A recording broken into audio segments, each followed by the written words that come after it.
Cześć, witajcie na kanale 4×4 Majsterkowanie Hobbystyczne. Zapraszam Was do oglądania odcinka, w którym przedstawię, jak przebiegł proces demontażu silnika w tej oto witarze. Lecimy!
Jak już zauważyliście, sam proces demontażu nie był zbyt bardzo skomplikowany. Zdemontowaliśmy układ paliwowy, zdemontowaliśmy kompletny wydech, zdemontowaliśmy tak samo zbiornik paliwa, który nie będzie mi potrzebny. Miałem zamontowany wcześniej zbiornik z butlą pod autem, będzie na sprzedaż, jakby ktoś był zainteresowany. Tak samo silnik 2-litrowy.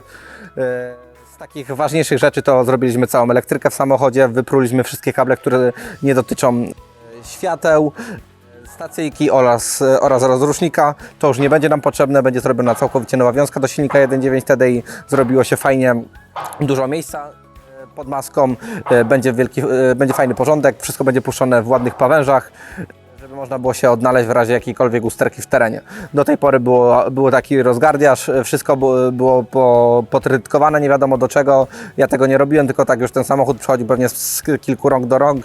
Każdy coś tam od siebie dołożył i nie wiadomo potem było, gdzie szukać przyczyny w razie jakiejś usterki w terenie. Teraz będzie już fajny porządek. Myślę, że ten samochód będzie naprawdę ładnie i schludnie wyglądał z tym silnikiem 1.9 TDI. Jeśli ten filmik Ci się spodobał i jesteś ciekawy kolejnych odcinków z serii Swapa na 1.9 TDI, zostaw suba na tym kanale, łapkę w górę i jeśli masz jakieś pytania, zostaw komentarz pod tym filmikiem, postaram Ci się odpowiedzieć. Dzięki za obejrzenie, cześć!